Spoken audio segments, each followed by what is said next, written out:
నమస్తే అండి.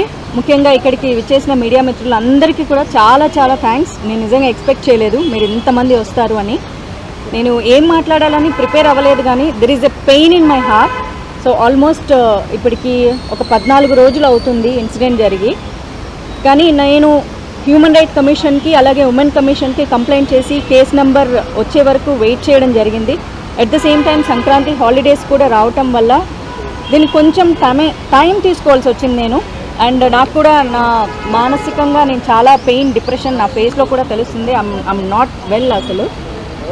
ఇప్పటికీ నాకు సమయం దొరికింది. At the same time cinema వాళ్ళంటే ఒక రకంగా, అంటే నేను ఆ పదం ఇప్పుడు నేను మీ ముందు యూజ్ చేయలేను, కానీ జేసీ ప్రభాకర్ రెడ్డి ఒక సీనియర్ పాలిటీషియన్. ఆయన ప్రస్తుతం అలయన్స్ ప్రభుత్వంలో ఉన్నారు. గతంలో మాజీ ఎమ్మెల్యేగా కూడా చేశారు. ప్రస్తుతానికి వాళ్ళ కొడుకు తాడిపత్రి ఎమ్మెల్యేగా చేస్తున్నారు. Municipal chairman commission of Tadipatri కూడా ఉన్నారు. సో వారు నా మీద అనవసరమైన వ్యాఖ్యలు చేశారు. మహిళల సంరక్షణ కోసం నేను మాట్లాడడం మాత్రమే జరిగింది తప్ప నేను ఎవ్వరి పేర్లు కూడా మెన్షన్ చేయలేదు. ఎప్పట్లాగే సోషల్ అవేర్నెస్ కోసం నేను వీడియోస్ చేస్తూ ఉంటా. సినిమా ఇండస్ట్రీలో చాలామంది అమ్మాయిలకు జరుగుతున్న అన్యాయాల మీద నేను ఎన్నోసార్లు మాట్లాడాను కూడా, కానీ సినిమా ఇండస్ట్రీ ఎప్పుడు కూడా నేను మాట్లాడింది కండెమ్ చేయలేదు. అండ్ శివబాలాజీ గారికి, మాదల్ రవి గారికి కాల్ చేయడం జరిగింది. సినిమా ఇండస్ట్రీ అమ్మాయిని అయినందుకు నన్ను పని కట్టుకొని ఇలా అన్నారు. సినిమా షూటింగ్స్లో పూలు చల్లుకోవడం వల్ల వాళ్ళు నేకెడ్గా ఉంటారు అన్న ఒక విషయాన్ని కూడా ఆయన ప్రస్తావించి బాడీ షేమింగ్ చేయడం కానీ, సినిమా క్రియేటివిటీని కించపరచడం కానీ, లేకపోతే సినిమా వాళ్ళు అంటే ఒకసారి సినిమా చేసి మానేస్తే, లేకపోతే సినిమాలు చెయ్యాలంటే కూడా వాళ్ళు ప్రాస్టిట్యూషన్ కిందే లెక్క కడతారు, లేకపోతే వాళ్ళు అదే చేసి బతుకుతుంటారు, బ్రతుకు తెరుకు వాళ్ళకి అదే బ్రతుకు తెరువు అని ఆయన పదే పదే మాట్లాడడం. క్షమాపణ 2 రోజుల తర్వాత చెప్పినా సేమ్ ఇష్యూ మళ్ళీ చెప్పారు. వాళ్ళు ఏదో బతుకు తెరువు కోసం చేసుకుంటూ ఉంటారు, కానీ నేను అనకూడదు. సో సినిమా వాళ్ళంటే ఇంకా బతకడానికి ఇంకా వేరే పనేం లేదు. నా పార్టీకి నేను సినిమా ఇండస్ట్రీలో ఈ మధ్యకాలంలో సినిమాలు చేయట్లేదు. నేను బెంగళూరులో జాబ్ చేసుకుంటూ అక్కడ బ్రతుకుతూ ఉంటే నన్ను పుల్ చేసి ఇలాంటి మాటలు మాట్లాడడం నాకు చాలా చాలా బాధ కలిగించింది. శివ గారికి ఎప్పుడైతే నేను కాల్ చేశానో ఇలా నాకు మన సినిమా ఇండస్ట్రీ నుంచి కండెమ్ చేయాలని అడిగితే చాలా వెంటనే స్పందించారండి. 15 సంవత్సరాలుగా శివబాలాజీ గారు కానీ, మాదల్ రవి గారు నాకు మంచి సన్నిహితులు. బట్ ఇక్కడికి వచ్చేసరికి స్నేహితులు అన్నది ఇంపార్టెంట్ కాదు, ఎందుకంటే మాకు కొన్ని బైలాస్ ఉంటాయి. దాని ప్రకారం మాత్రమే వాళ్ళు ఏదైనా యాక్షన్ తీసుకోగలరు. పర్సనల్ ఇష్యూస్ అన్నది ఇక్కడ తీసుకోరు. ఇది సినిమా ఇండస్ట్రీకి సంబంధించింది. నేను ఇక్కడ సినిమాలు చేశాను కాబట్టి దానికి ఏం కావాలని మొత్తం ఆయన స్టోరీ విన్న తర్వాత హీ సెడ్ ఓకే, ఇది తప్పకుండా నేను రిసీవ్ చేసుకుంటానని చెప్పారు. థ్యాంక్ యూ శివ గారు, థ్యాంక్ యూ సో మచ్. అలాగే మంచు విష్ణు గారితో కూడా మాట్లాడడం జరిగింది. హీ సెడ్ ఓకే అని చెప్పారంట. వెంటనే రెస్పాండ్ అయ్యారు, వితిన్ సెకండ్స్లో రెస్పాండ్ అయ్యారు. చాలా చాలా థ్యాంక్స్. ఎందుకంటే నేను ఈ విషయంలో నిజంగా థ్యాంక్ యూ చెప్పుకోవాలి. రవి గారు థ్యాంక్ యూ అండి. బికాజ్ నేను చాలాసార్లు సినిమా ఇండస్ట్రీ మీద ఎన్నో విషయాల మీద నేను చాలా హార్ష్గా మాట్లాడడం కూడా జరిగింది. కాకపోతే ఇండస్ట్రీ ఒక్కటే అనుకుంది, మాధవి ఎప్పుడు మాట్లాడినా కఠినంగా మాట్లాడుతుందేమో కానీ బట్ రైట్ టాపిక్ మాట్లాడుతుంది మా అమ్మాయి అనుకున్నారు. అందుకే ఈరోజు మా అసోసియేషన్ కూడా స్పందించింది. నేను నిజంగా మనస్ఫూర్తిగా థ్యాంక్ యూ చెప్తున్నాను. ఎందుకంటే మాధవీలత అనే అమ్మాయి ప్రజలకు తెలిసింది సినిమా ఇండస్ట్రీ ద్వారానే.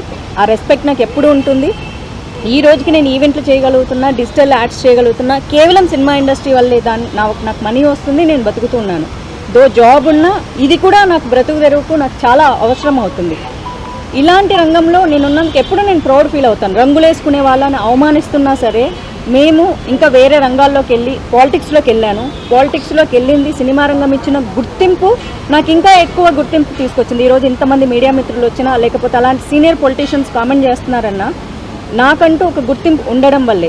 కానీ పదే పదే ఇంతకుముందు, ఇప్పుడు, రేపు పొద్దున కూడా స్మృతి ఇరానీ గారు కూడా అన్నారు, మేము సినిమా వాళ్ళం అయినందువల్లే మా విధానాల గురించి ఖండించాలే తప్ప మా పాత్రలో, లేకపోతే మేము సినిమా యాక్టర్లను మమ్మల్ని పదే పదే క్యారెక్టర్ అసాసినేట్ చేయడము అన్నది కరెక్ట్ కాదు అని. సో ఇంతకంటే నేను ఏం మాట్లాడలేకపోతున్నాను. Because still there is a pain. నేను ఎమోషన్ అవుతూనే ఉన్నాను. ఏడ్చి పెడితే నేను చాలా వీకర్ అనుకున్నా. I'm not weaker, I'm a fighter. నేను ఫైట్ చేస్తాను. మొదటగా నన్ను సినిమా అమ్మాయిగా నన్ను ఖండించారు, బూతులు మాట్లాడారు కాబట్టి నేను ఫస్ట్ నా మొదటి అడుగు మా ఏం చేస్తాను అన్నది ఖచ్చితంగా నేను మీడియాకి ఇన్ఫార్మ్ చేస్తాను.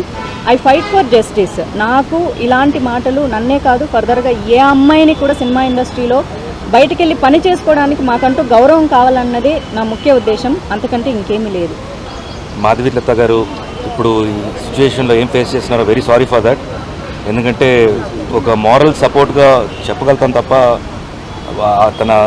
తన ఫీలింగ్స్ని అంటే ఎలా సాటిస్ఫై చేయాలో అర్థం కావట్లేదు. But what ever she's facing and what ever she's set ఇప్పుడు మీ అందరి ముందు చెప్పింది. తను ఆల్మోస్ట్ 2 డేస్గా నాకు చెప్తూనే ఉన్నారు. అండ్ ఎంత పెయిన్ ఉంది అనేది ఉండండి చేతిలో ఎంత పెయిన్ అనేది యాజ్ మనందరికీ సిస్టర్స్ ఉన్నారు, మదర్స్ ఉన్నారు, 100% మదర్స్ ఉండాలి. వీ నో ఒక లేడీ ఇంట్లో ఎలా ఫీల్ అవుతాయి, ఎలా ఉంటుంది పెయిన్ అనేది. సో ద సేమ్ థింగ్ నేను మాధవీలత చెప్పినప్పుడు అదే ఫీల్ అయ్యాను నేను. అండ్ ఇట్స్ ఇస్ అన్ఫార్చునేట్, ఇలా పెద్దోళ్ళు ఎంతో ఎక్స్పీరియన్స్ ఉండేవాళ్ళు ఇలాంటి మాటలు మాట్లాడటం అసలు ఏమీ తెలియకుండా. బేసిక్గా వచ్చేసి మీరు ఒక పోస్టర్ చూసి మాట్లాడుతున్నారు, బట్ ఆ పోస్టర్ అనేది దాని వెనక క్రియేటివిటీ ఉందండి. అది అలా ఉండదు జనరల్గా. మేబీ అది మీకు ఐడియా లేకుండా మనం చెప్పేస్తున్నారేమో. It's all creativity.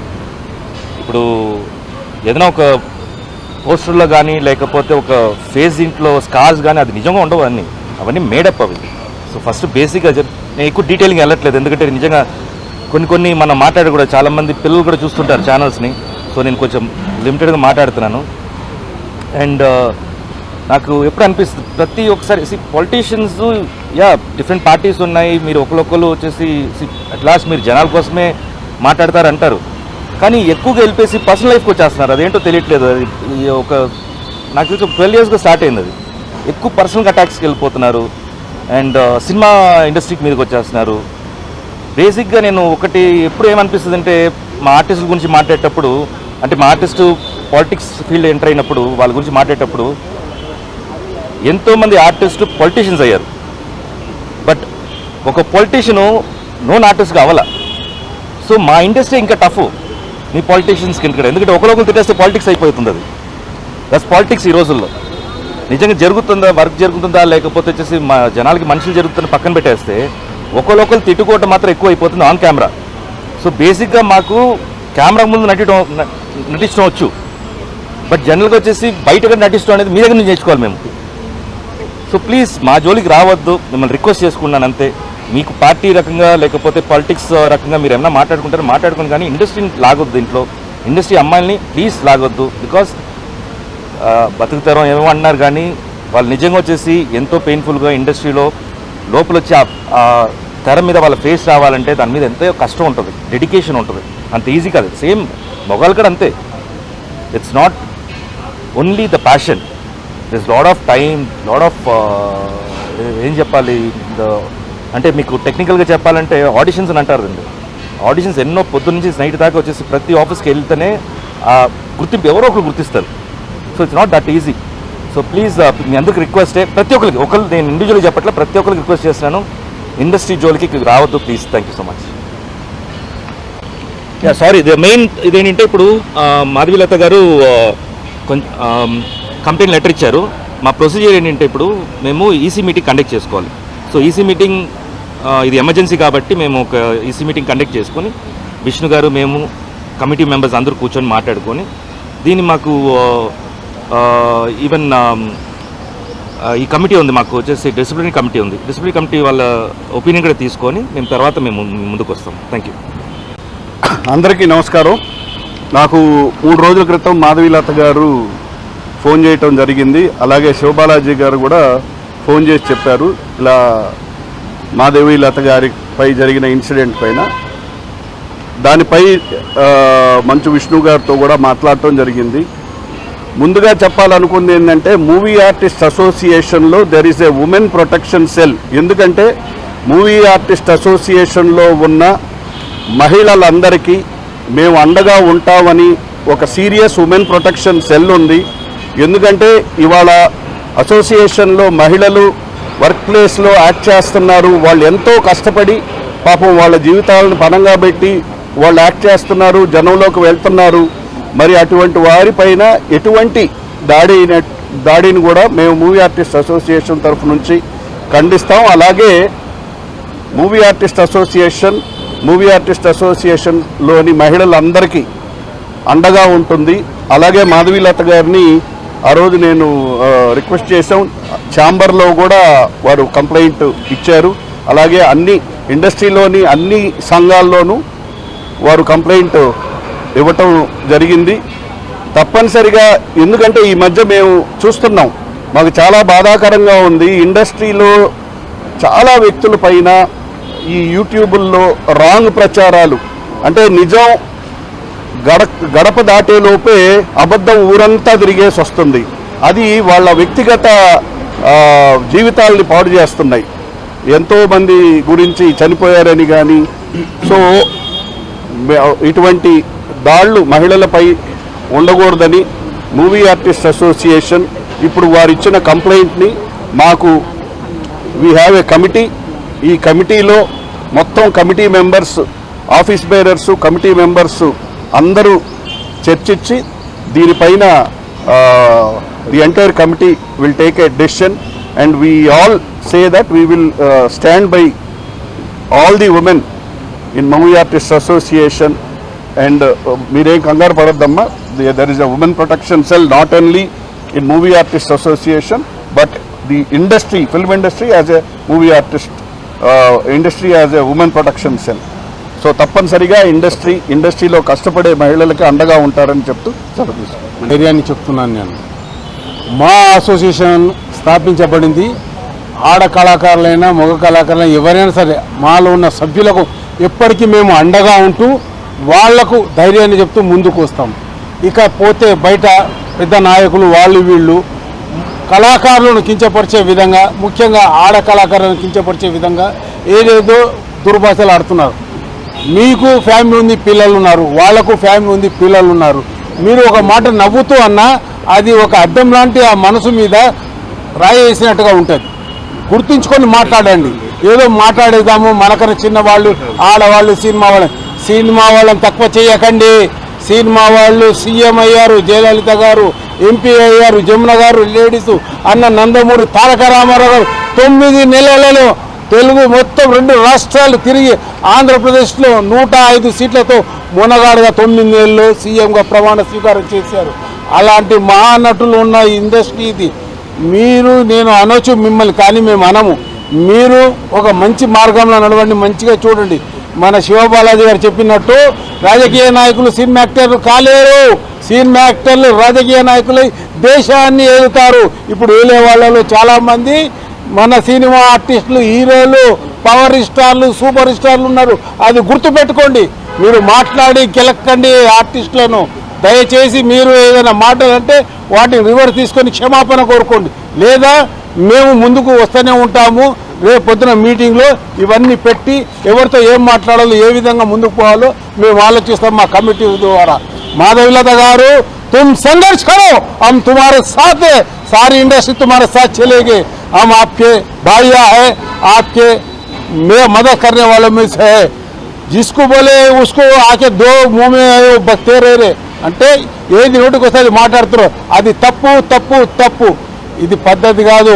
ప్రపంచవ్యాప్తంగా మన తెలుగువాడు ఉన్నాడని చెప్పిన వ్యక్తి అన్న నందమూరి తారక రామారావు. ఆ తెలుగువాడే ఇంకో తెలుగు వాళ్ళని కించపరిచే విధంగా మాట్లాడితే ఇక బాగుండేది. అది ఇంకా మేము ఎన్నో మాట్లాడవచ్చు, కానీ మీరు పెద్దలన్న గౌరవంతో మేము మీకు వాల్యూ ఇస్తున్నాము. అది కాపాడుకోండి అన్న వాళ్ళే కానీ ఇంకా ఎవరైనా కానీ. నమస్తే, థ్యాంక్ యూ.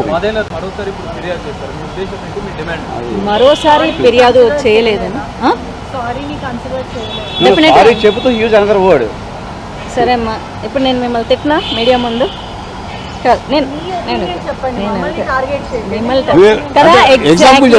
వచ్చేసింది కదా, కోపం వచ్చింది కదా. చిన్న మాట జస్ట్ క్వశ్చన్ అడిగితే, క్వశ్చన్ అడగగానే మీకు మమ్మల్ని టార్గెట్ చేయొద్దు అన్నారు. అంత బూత్ నేను తిట్టించుకున్నా. మిమ్మల్ని టార్గెట్ చేయడం నా ఇంటెన్షన్ కాదు. మిమ్మల్ని తిట్టడము అడిగినంత మాత్రాన నేను మిమ్మల్ని తిట్టను. జస్ట్ అడిగినందుకు మీకు కోపం వచ్చింది. జస్ట్ మీరు క్వశ్చన్కి నేను క్వశ్చన్ వేసాను అంతే. వెంటనే మీకు రియాక్షన్ వచ్చింది కదా. నేను ఎగ్జాంపుల్ చూపిస్తానమ్మా డెఫినెట్గా. ఎందుకంటే ఆయన క్షమాపణ ఎలా చెప్పారంటే ఎగ్జాక్ట్గా మీరు మళ్ళీ వీడియో చూడండి. నేను తప్పు చేయలేదు, నేను తప్పు మాట్లాడలేదు, కానీ తప్పు చేశాను అంటున్నారు కాబట్టి మై అపాలజీస్ టు హర్. పాపం ఆ పిల్లని అనాల్సిన పని ఏంటి? అంత పాపం నేనేం కాదు. అయ్యో పాపం అనేంత స్థితిలో కూడా నేను లేను. At the same time he use one more, వాళ్ళు ఏదో బతుకుదెరువు కోసం చేసుకుంటూ ఉంటారు, అయినా నేను అనకూడదు. సో బతుకుదెరువు కోసం నేనైతే జాబ్ చేసుకుంటున్నాను, మీ జాబ్ మీరు చేసుకుంటున్నారు. బట్ ఆయన పాయింట్ ఆఫ్ వ్యూలో బతుకుదెరువు కోసం ఇంకొకటి చేసుకుంటున్నారు. ఓకే, దాన్ని కూడా మాట్లాడతా. యాజ్ పర్ ఇండియన్ కాన్స్టిట్యూషన్ విమెన్కి ఏమిచ్చింది? ఆమెను ప్రాస్టిట్యూట్ అని కూడా అనకూడదు. She is having her own dignity and her own character, her own thought process. ఆమెను కూడా మీరు కించపరచకూడదు.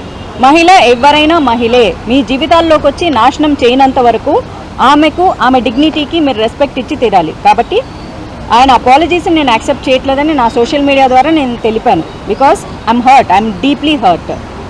సో ఒక సారీ చెప్పేసేస్తే అది పోయేది కాదు. నాకు జస్టిస్ కావాలి, నేను లీగల్గా పోరాడతా. అందుకే నా మొదటి అడుగు విత్ యాక్షన్ పరంగా మా ఛాంబర్ నుంచి మొదలుపెట్టి, ఎందుకంటే నేను సినిమా అమ్మాయినని నన్ను తిట్టారు కాబట్టి. అంతేకాదు సారీ చెబుతూ కూడా he mention that word. That's very very wrong. అది ఒక పెద్ద మనిషి అయ్యండి.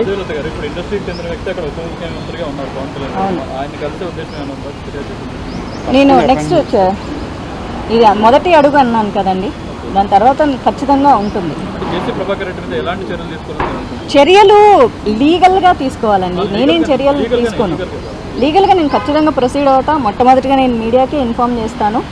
అందుకే మొదటగా నేను ఇప్పుడు చెప్తున్నాను, మహిళా కమిషన్కి నేను మొట్టమొదటిగా కంప్లైంట్ ఇవ్వడం జరిగింది. తర్వాత హ్యూమన్ రైట్స్ కమిషన్ కూడా, because I'm hurt and I'm threatened. So వాళ్ళిద్దరికి ఇచ్చా. కేసు నెంబర్స్ కూడా ఫైల్ అయ్యాయి, నా దగ్గర ఉన్నాయి, మీకు ఇస్తాను. దెన్ విత్ యాక్షన్స్ పరంగా నేను మా అసోసియేషన్కి రావడం జరిగింది.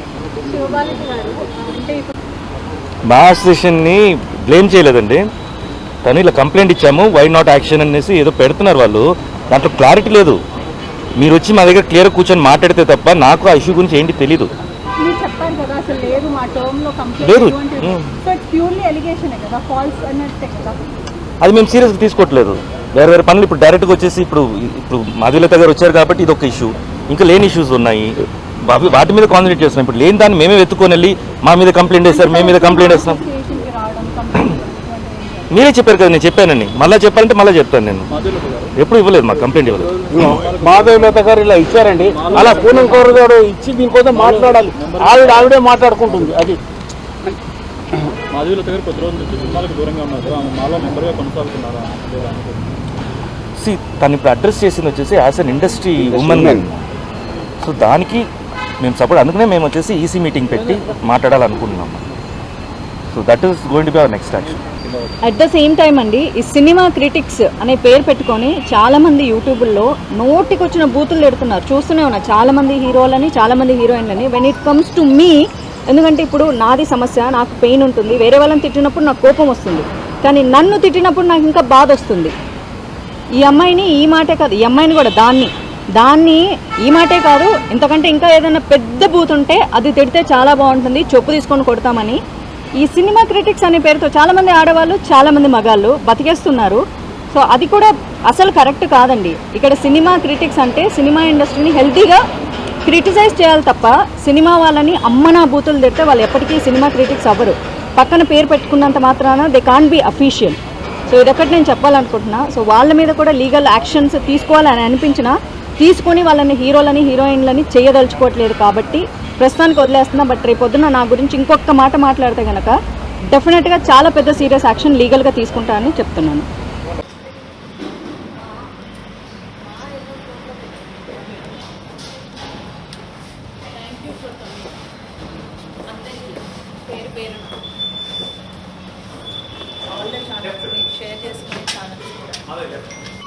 విజయ్ గారు, నేను